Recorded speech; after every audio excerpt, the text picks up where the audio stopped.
Baik Bapak Ibu sekalian, untuk mempersingkat waktu, mari kita nikmati tausiah yang insya Allah akan disampaikan oleh Al-Mukarram Al-Ustadz Bapak Kiai Lukmanul Hakim.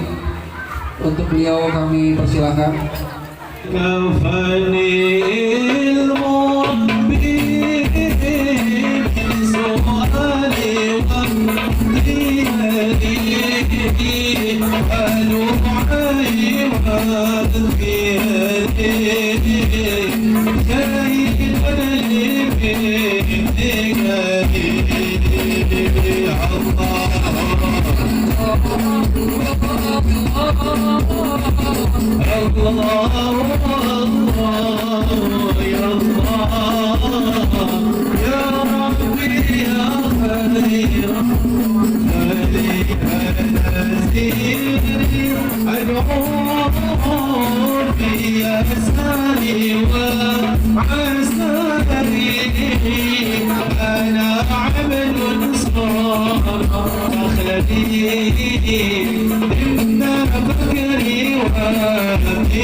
صلوا على النبي محمد.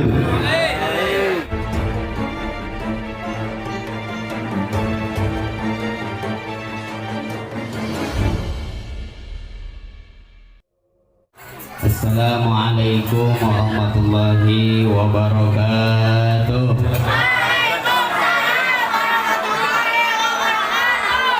Selamat hujan ya Bu ya. Alhamdulillah hujannya hujan berkah. Mudah-mudahan setiap doa kita diijabah. Karena salah satu saatul ijabah atau waktu yang diijabah itu saat hujan turun. Mudah-mudahan doa kita diijabah, cita-cita dimudahkan, seluruh hajat dikabulkan. Boleh satu kali lagi salamnya? Tadi kurang kompak ya. Yang jawab salam mudah-mudahan lunas hutang. Syaratnya dibayar. Kalau cuma modal salam ingin lunas kan susah nantinya. Assalamualaikum warahmatullahi wabarakatuh.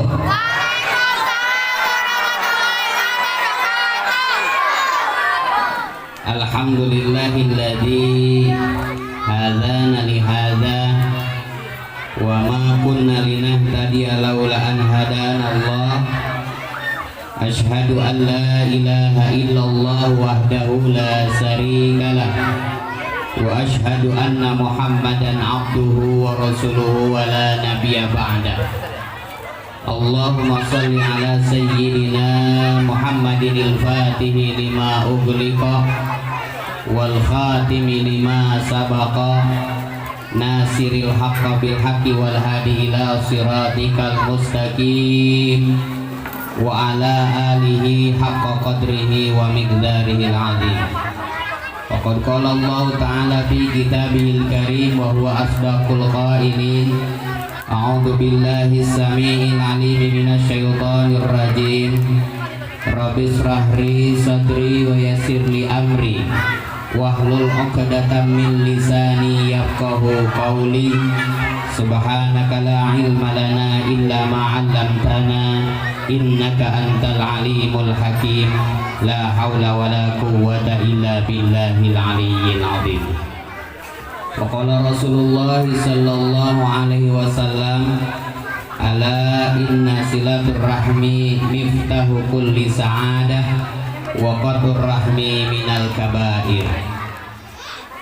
Alhamdulillah, puji dan syukur kita sama-sama limpahkan ke hadirat Allah yang Maha Ghafur, Zat Allah yang Maha mengatur, Zat Allah yang Maha mengetahui sekecil apapun harapan, keinginan dan cita-cita hambanya, dan Zat Allah pula yang Maha mengetahui cara terbaik untuk memenuhi setiap keinginan, harapan dan cita-cita hambanya. Dialah Allah yang melapangkan hati yang sempit, dialah Allah yang memudahkan urusan yang rumit, dan dialah pula Allah yang pasti memberikan jalan kesembuhan dari setiap ujian sakit. Dengan hidayahnya Allah mudahkan kita ibadah, termasuk halal bihalal ini. Dengan kasih sayangnya pasti Allah akan cukupkan rizki kita beserta rizki anak cucu keturunan kita. Dan dengan inayahnya Allah akan mudahkan kita menghadapi masa-masa yang berat, menghadapi masa-masa yang sulit, dan pasti Allah senantiasa berikan jalan keluar dari setiap masalah yang kita hadapi. Salawat riring salam tak henti-hentinya kita sanjungkan kepada teladan alam, seorang nabi yang namanya selalu kita ulang-ulang dan kita baca dalam tahiyat akhir kita. Seseorang yang sangat diharapkan syafaatnya kelak di yaumil jaza wal hisab. Seseorang yang sangat dirindukan pendampingannya kelak di surga, yaitu Habibana wa Nabiyana Muhammad sallallahu alaihi wasallam. Kepada keluarganya, sahabatnya, tabi'in, atba'u tabi'in, dan mudah-mudahan siapapun yang Allah hadirkan, yang Allah kumpulkan, yang Allah hadirkan di tempat ini layak dan pantas mendapatkan syafaatul uzma kelak di yaumil jaza wal hisab. Yang sama-sama kita hormati, kita muliakan para panitia penyelenggara acara halal bihalal.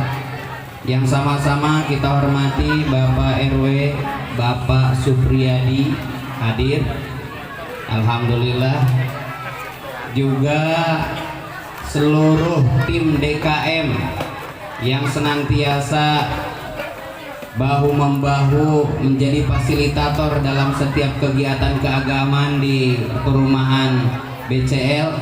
Saya ingatnya BCL aja, artis ya. Dan seluruh Bapak Ibu yang senantiasa ikut membantu terlaksananya acara ini. Insya Allah setiap rupiah yang kita keluarkan, setiap langkah yang kita jalankan akan menjadi pemberat hisab di hadapan Allah Subhanahu wa Ta'ala. Mudah-mudahan amal soleh itu yang pertama menambah derajat kita, yang kedua mengurangi beban kita, dan yang ketiga Allah senantiasa berikan jalan keluar dari setiap masalah yang kita miliki. Bapak, Ibu, sahabat-sahabat sekalian, mungkin sebelum di masa Covid saya pernah bersilaturahmi di masjid ya dulu, Rajaban atau Maulid Nabi, pernah berjumpa, pernah bersilaturahmi, dan sepertinya sekarang sudah mengalami perkembangan. Apa perkembangannya? Anaknya nambah. Berarti dalam 4 tahun terakhir ini sudah ada yang anakan 2. Ada yang anakan 2 gitu selama 4 tahun. Berarti ini rumah tangga produktif namanya. Gitu ya. Alhamdulillah Allah karuniakan rezeki, dan pasti bertambahnya anak, bertambahnya rezeki.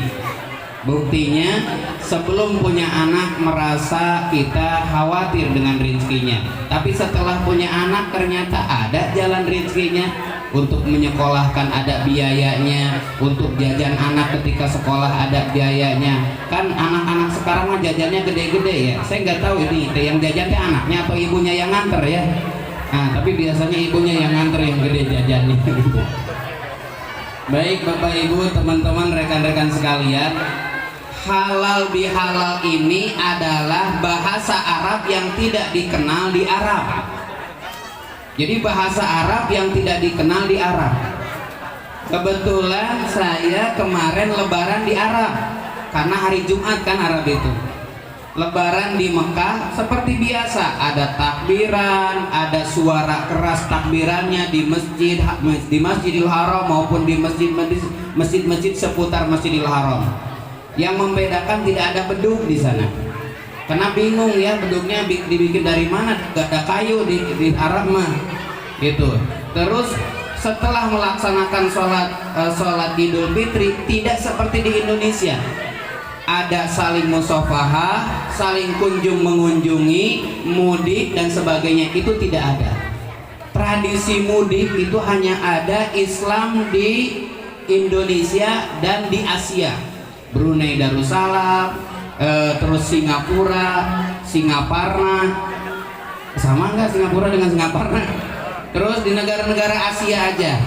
Jadi di negara Arab itu nggak ada istilah halal bihalal. Jadi halal bihalal ini adalah asli produksi ulama kita. Kenapa? Karena guru-guru kita sangat mengetahui bahwa manusia adalah makhluk yang sangat mungkin berbuat dosa.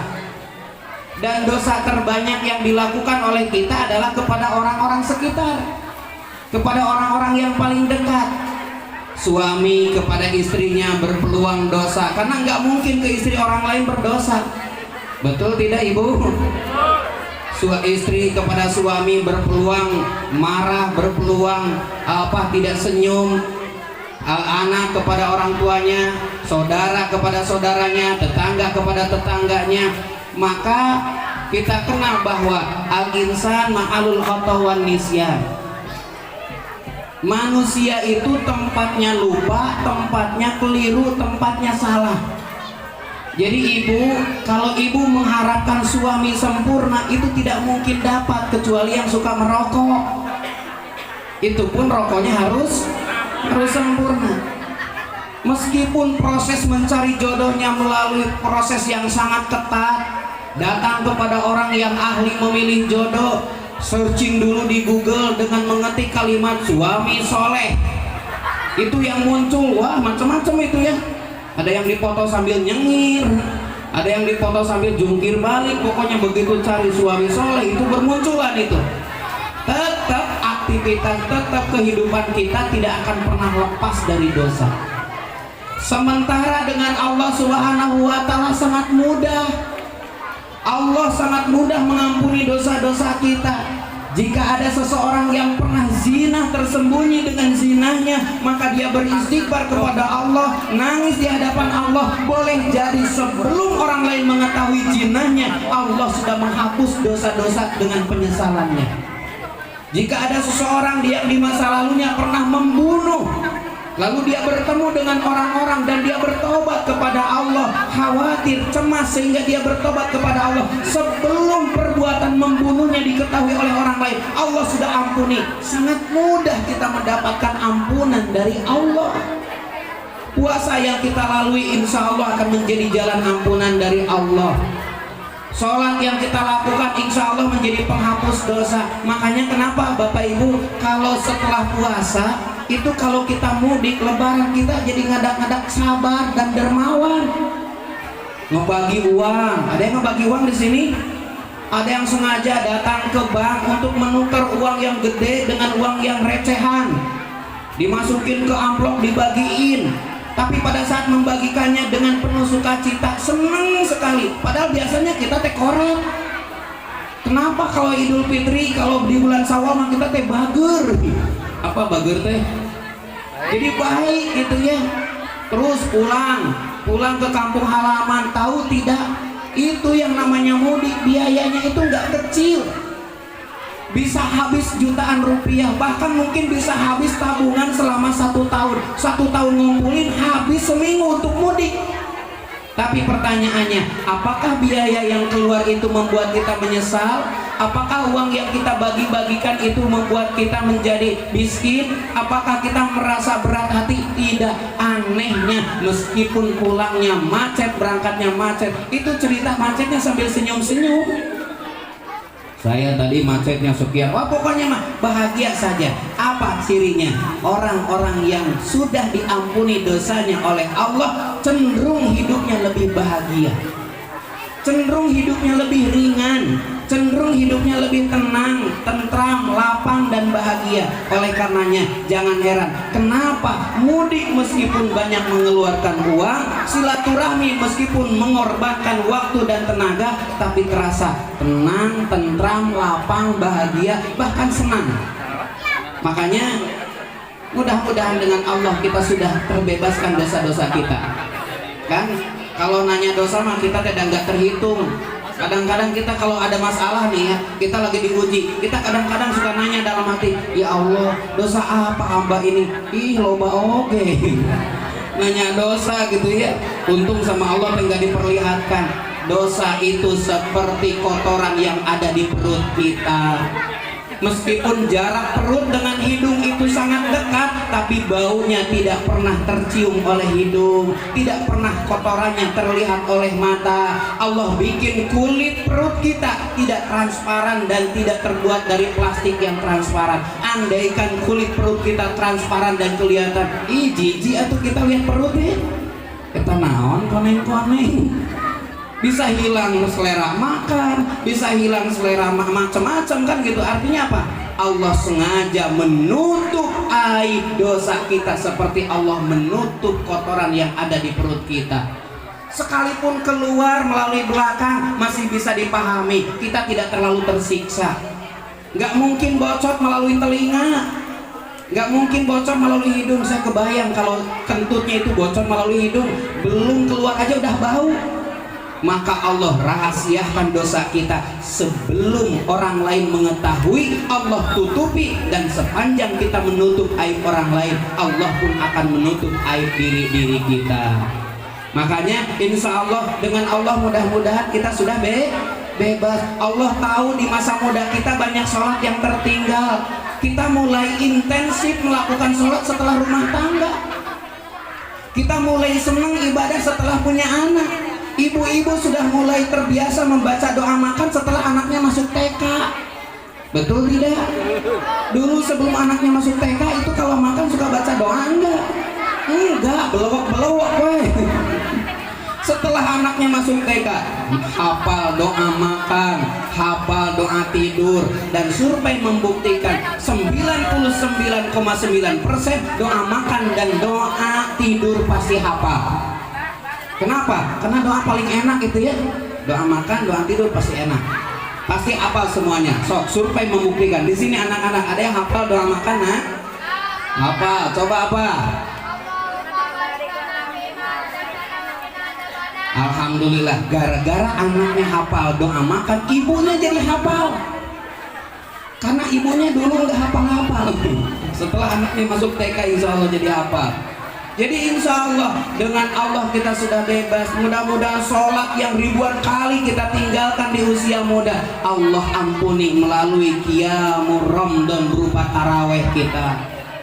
Jika kita ada dosa-dosa di masa lalu kepada Allah, mudah-mudahan diampuni. Kan man shoma Ramadan imanan wa ihtisaban ghufira lahu ma taqaddama min dzambihi. Barang siapa yang berpuasa di bulan Ramadan karena Allah, mengharap ridho Allah, Allah ampuni. Berarti kita husnuzon, dosa dengan Allah. Mudah-mudahan serangkaian puasa yang kita lakukan sudah menjadi jalan ampunan Allah. Tinggal dosa kita dengan sesama manusia. Makanya kenapa sehabis puasa ada zakat? Karena di dalam zakat ada memberi kepada orang. Kenapa itu? Hablum minan nas, berarti ada urusan kita dengan manusia. Dengan siapa? Pertama dengan orang paling terdekat. Suami dengan istri harus saling memaafkan. Ibu sudah memaafkan suami? Sudah minta maaf ke suami? sudah setahun sekali pas lebaran minta maafnya. Itu pun salamannya sambil digoyang-goyang ya. Pak maafin ya, mama ya maafin, sambil senyum-senyum gitu ya. Kira-kira itu ngemaafinnya serius nggak ya kalau salamnya sambil digoyang-goyang begitu? Nah, kadang-kadang serius sedikit nggak nyaman ya kalau minta maaf ke suami. Makanya wa'fu wasfahu, maafkan dan bermusafahahlah. Kenapa maaf dari orang terdekat ini penting? Karena maaf ibu, kita bicara dulu tentang lingkungan terkecil dalam kehidupan kita. Suami istri berpotensi menjadi sebab masuk surga. Amin ya robbal. Kira-kira ibu mau nggak masuk surga sekeluarga? Mau ya, makanya berarti belajar bangun surga di rumah dan bangun rumah di surga. Bangun surga di rumah bagaimana? Jarang bertengkar di rumah, karena kalau bertengkar di rumah masih dibiasakan, nanti masuk surga masih bertengkar kene wae kayak kumaha. Nges asup surga teh parasea kene. Kita diusir ke penghuni surga nulaina. Makanya saling memaafkan. Kenapa harus saling memaafkan? Pertama begini bu, suami adalah orang lain yang menjadi penanggung nafkah kita. Istri adalah orang lain yang tidak ada ikatan hubungan apa-apa sebelumnya. Dia adalah anak seorang ibu yang manja. Jangankan masak nasi, jangankan untuk mengurus suami, sekedar untuk makan pribadinya saja masih membutuhkan tangan ibu bapaknya.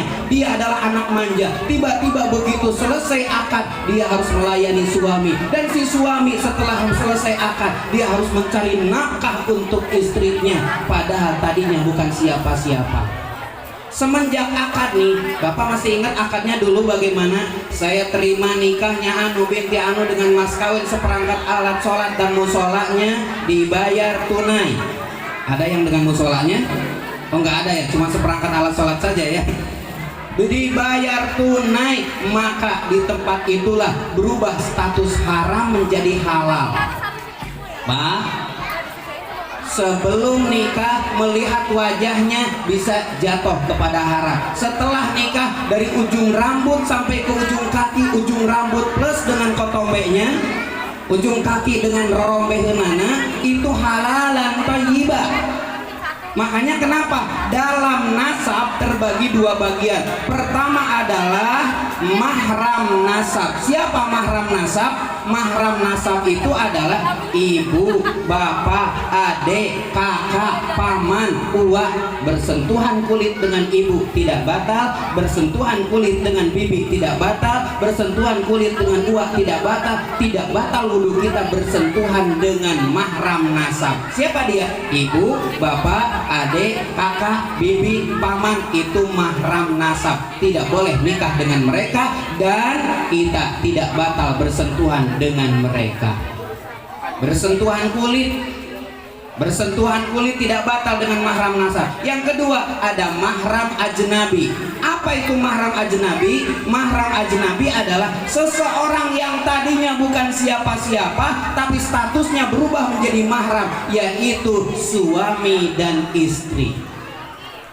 Kalau mahram nasab di hadapan ibu orang dewasa tetap harus menjaga auratnya, tetap tidak boleh auratnya. Suami di hadapan ayah walaupun anaknya seorang anak perempuan tetap harus menjaga auratnya. Di hadapan bibi tetap harus menjaga auratnya. Auratnya terbatas. Ma baina surati warukbati untuk laki-laki, jami'u badani hamasi wal wajhi wal kafaini untuk perempuan. Di hadapan mahram nasab kita tetap harus jaga aurat. Berbeda di hadapan mahram ajnabi, suami istri tidak ada batasan auratnya. Sehingga boleh seorang suami memandikan jenazah istrinya langsung oleh pribadinya, boleh. Boleh seorang istri memandikan jenazah suaminya, boleh. Boleh tidak kalau saya berwasiat, Ustadz misalnya, ya nanti kalau mama meninggal nanti ayah yang memandikan, boleh nggak wasiat seperti begitu? Boleh, tapi jangan sekarang, serem. Udah wasiat kematian gitu ya. Ya awas kalau nikah lagi mama bakal ngajung curiga. Serem itu wasiatnya gitu. Ayah boleh nikah lagi, tapi syaratnya 3. Pertama, pinterkan aku supaya mengerti agama dan sabar. Yang kedua adalah cukupi kebutuhanku. Yang ketiga adalah langkahi dulu mayatku. Nah ini syarat yang ketiga yang susah nih. Jadi oleh karenanya mahram ajnabi itu tidak ada batasan aura. Maka bukan hanya sekedar bertatapan, berpelukan, bukan hanya sekedar itu, sekedar nyenengin hatinya itu udah jadi ibadah, jadi pahala. Namanya idhalus surur. Maka seorang ayah, seorang suami ke istri, sering-seringlah nyenengin istri, karena itu pahalanya luar biasa. Apa contohnya? Ayo ambil handphonenya, tulis di handphone kita nama istri itu jangan Densus 88. Ini serem gitu ya. Atau apa kira-kira nih? Nenek lampir. Lebih serem lagi. Udah apa ditulisnya? Udah supaya jadi doa. Bidadari sorga. Tulislah nama istri itu bidadari sorga. Kenapa? Karena kalau istri kita yang muji itu orang lain, kita yang sakit hati. Daripada orang lain yang memuji dan kita sakit hati, lebih baik kita yang memuji minimal di handphone, dan siapa tahu jadi doa bidadari sorgaku. Tapi jangan ada ujungan tapi bohong, itu menyakitin ya. Dan ini akan menjadi doa benar. Kenapa? Saling memuji dalam keluarga itu akan menjadi kebaikan. Idhalus surur namanya. Ada anak nyenengin anak jadi pahala, ada istri nyenengin istri jadi pahala, suami nyenengin istri memberikan kesenangan kepada suami jadi pahala. Makanya sesuatu yang nyenengin dalam keluarga oleh setan dihalangi. Makanya kenapa sebelum nikah kita selalu kangen dan rindu, tapi setelah nikah aneh, minta makan aja via WA. Mah udah siap lu makan via WA itu. Makanya dibangun sering-seringlah. Bagaimana caranya membangunnya? Pertama adalah wa'fu wasfahu, maafkan dan sering bersalamat. Makanya tradisi cium tangan ke suami itu dijaga. Wa'fu, maafkan. Kenapa maafkan? Maaf bapak-bapak, para suami kelihatan ini masih pasangan muda-muda ya, baru anak 1, 2 gitu ya. Ini biasakan ini. Pertama, kenapa harus dibiasakan tradisi seperti ini? Karena tidak ada yang paling fokus menjaga rumah tangga kecuali diri kita. Dan ibadah terlama dan terbanyak pahalanya adalah rumah tangga. Sholat ada waktunya, puasa cuman 1 minggu, cuman 1 bulan, haji cuman 30 hari, umroh cuman 9 hari, apalagi zakat cuman 1 kali dalam 1 tahun kecuali zakat profesi. Sementara nikah semenjak akad sampai nanti dipisahkan oleh ajal, itu semuanya berpahala. Air yang dibawakan oleh seorang istri untuk suaminya, jadi setiap air yang diteguk oleh suaminya jadi pahala. Setiap kali suami datang dari tempat kerjanya lalu disambut dengan senyuman, ke kiri 2 cm, ke kanan 2 cm, jadi pahala. Bukan ke kiri 2 cm, ke kanan 10 cm gitu ya. Dan suami itu begitu datang melihat istrinya menyenangkan, itu jadi pahala. Begitu melihat istrinya menyenangkan, jadi pahala. Begitu melihat istrinya nyebelin, waduh ini bahaya nih, mana setorannya, kacau gitu ya. Oleh karenanya wa'fu wasfahu, saling memaafkan. Kenapa? Wabil khusus suami harus besar maafnya kepada istri. Kenapa? Istri itu ahli sejarah, Pak. Kesalahan 10 tahun yang lalu, kesalahan kita 10 tahun yang lalu bisa diingat itu. Benar tidak? Pernah salah, bisa diingat itu. Gaji tiap bulan mah bisa lupa. Kenapa? Bukan salah istri. Istri memang diciptakan oleh Allah seperti begitu. Ar-Rahman terletak pada tangan suami. Apa Ar-Rahman? Maha pemberi. Nafkah di suami, akad di suami, semuanya. Apa lagi? Mahar di suami. Jadi bapak waktu nikah, istri itu tidak berperan apa-apa. Bapak datang akad dengan walinya laki-laki, saksinya laki-laki, amilnya laki-laki, petugasnya laki-laki. Calon istri meskipun tidak hadir di meja pernikahan, tetap pernikahannya sah. Andaikan perempuan itu waktu akad tidak ada di tempat, dia berada di kamar dan sedang main TikTok, nikahnya tetap sah.